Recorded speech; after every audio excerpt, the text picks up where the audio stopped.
এর আগে আমরা গতিবিদ্যার একটা মোশন সম্পর্কে পড়েছিলাম, সেটা হচ্ছে ওয়ান ডাইমেনশনাল মোশন। যখন কোনো কিছু এক্স অক্ষ বরাবর যাবে বা উপর থেকে ওয়াই অক্ষ বরাবর কোনো কিছু পড়বে, সেই গতিগুলো হচ্ছে একমাত্রিক গতি বা ওয়ান ডাইমেনশনাল মোশন, যেটা আমরা এসএসসি তে পড়ছি খুব ভালো করে। সো এখন আমরা করবো যেটার মোশন হচ্ছে টু ডাইমেনশনাল। কি ডাইমেনশনাল? কয়টা? দুইটা। অর্থাৎ এর গতিটা হবে দুইটা অক্ষ বরাবর। একাধারে এক্স অক্ষ বরাবর একটা গতি থাকবে, ওয়াই অক্ষ বরাবর একটা কি থাকবে? গতি থাকবে। সো আমরা একটু দেখি, যখন আপনি কোনো কিছুকে থিটা ডিগ্রি অ্যাঙ্গেলে ছুঁড়ে মারবেন বা নিক্ষেপ করবেন, সেটা উড়ে গিয়ে এখানে গিয়ে পড়বে, তাই না? উড়ে গিয়ে একটা দূরত্বে গিয়ে পড়বে।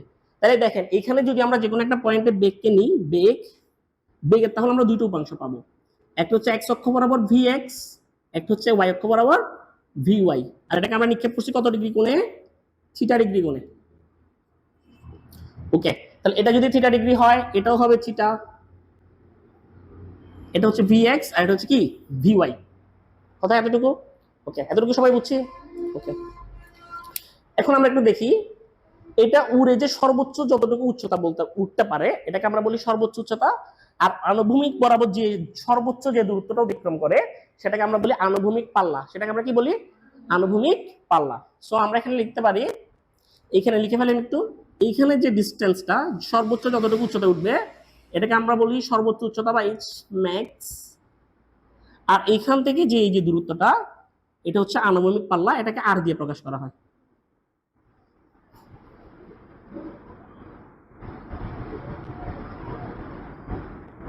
লিখে ফেলেন একটু, আনুভূমিক পাল্লা, আর এটা হচ্ছে সর্বোচ্চ উচ্চতা।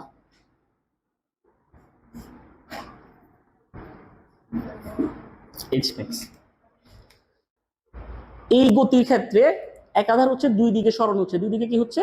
সরণ হচ্ছে, বা আমরা বলতে পারি এটা হচ্ছে টু ডাইমেনশনাল মোশন। দুই দিকে তার সরণ হচ্ছে। এক হচ্ছে সে ওয়াই অক্ষ বরাবর একটা উপরের দিকে উঠতেছে, আর হচ্ছে সামনের দিকেও একাধারে কি করতেছে? একটা দূরত্ব অতিক্রম করতেছে। সো দ্যাটস ওয়াই এই যে মোশনটা, এটা হচ্ছে টু ডাইমেনশনাল মোশন। কি মোশন? Two dimensional motion. আচ্ছা, এইখানে আমরা একটু একটা জিনিস তাহলে এখানে লক্ষণীয় হচ্ছে যে এই যে আনুভূমিক যে একটা দূরত্ব অতিক্রম করতেছে, এটার জন্য আনুভূমিক বেগ, অর্থাৎ আনুভূমিক এই বেগের জন্যই, বেগের যে আনুভূমিক উপাংশ, এই উপাংশের জন্য আসলে সে এক্স অক্ষ বরাবর দূরত্বটা অতিক্রম করতেছে। এবং বেগের যে উলম্ব উপাংশ ভি ওয়াই, এটার জন্য সে উপরের দিকে উঠতেছে। কোন দিকে উঠতেছে? উপরের দিকে উঠতেছে। তো এখন এখানে আমাদেরকে একটা জিনিস মাথায় রাখতে হবে, যে এই সমস্ত পথ জুড়ে সে এইখান থেকে এইখানে যে আসছে, এই সমস্ত পথ জুড়ে তার যে আনুভূমিক উপাংশ ছিল ভিএক্স, এটা কনস্ট্যান্ট থাকে। এটা কি থাকে? কনস্ট্যান্ট থাকে। তাহলে আমরা এখানে একটু লিখে ফেলি যে VX equal to constant. But আমরা বলতে পারি সমবেগ। কি বেগ? সমবেগে থাকে। কি বেগে?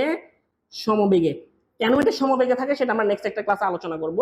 বাট আপনারা এতটুকু জাস্ট জেনে রাখেন, যেটা হচ্ছে এই সমস্ত পথটা জুড়ে এটা হচ্ছে সমবেগে থাকে। কি বেগে থাকে? সমবেগে থাকে। অর্থাৎ ভিএক্স এর এখানে কোনো পরিবর্তন হয় না। শুরুতেই ভিএক্স যা ছিল, শেষেও ভিএক্স তা। বেগের আনুভূমিক উপাংশের কি হয় না? কোনো পরিবর্তন হয় না। আচ্ছা, তাহলে আমরা এখানে একটু খেয়াল করি, এই যে ভি ওয়াই যে উপাংশটা, বেগের আনুভূমিক যে উপাংশটা, এটা যত উপরে সময় যেতে থাকবে, এটা যত উপরে উঠতে থাকবে, বেগটা আস্তে আস্তে কমতে থাকবে। আস্তে আস্তে কি করতে থাকবে? কমতে থাকবে। এট দা এন্ড এটা যখন সর্বোচ্চ উচ্চতায় চলে আসবে, ভি ম্যাক্স, এই জায়গায় সর্বোচ্চ উচ্চতায় বেগটা শূন্য হয়ে যাবে। বেগটা কত হয়ে যাবে? শূন্য। এবং এইখান থেকে আবার যখন পড়া শুরু করবে, তখন আস্তে আস্তে বেগটা বাড়া শুরু করবে। আস্তে আস্তে বেগটা কি শুরু করবে? বাড়া শুরু করবে। এবং মজার কথা হচ্ছে, যেই হারে বা যেই অনুপাতে এটা বাড়ছে, মানে যে অনুপাতে এটা আস্তে আস্তে কমছে শুরুর দিকে, এখান থেকে আবার কম থেকে আস্তে আস্তে একই হারে বাড়ে। কথা কি বুঝতে পারছি? মানে এটা আস্তে আস্তে কমতেছে না, যত উপরের দিকে যাচ্ছে কমতেছে না, পিক পর্যন্ত উঠা পর্যন্ত এটা কমতে থাকবে। কমতে কমতে এখানে গিয়ে বেগটা জিরো হয়ে যাবে। এবং এই জিরো থেকে আবার যখন বাড়া শুরু করবে, তখন একই হারে, মানে যে হারে কমছিল সেই হারে এটা আবার কি করতে থাকবে? বাড়তে থাকবে। কথা কি বুঝতে পারছি? ক্লিয়ার?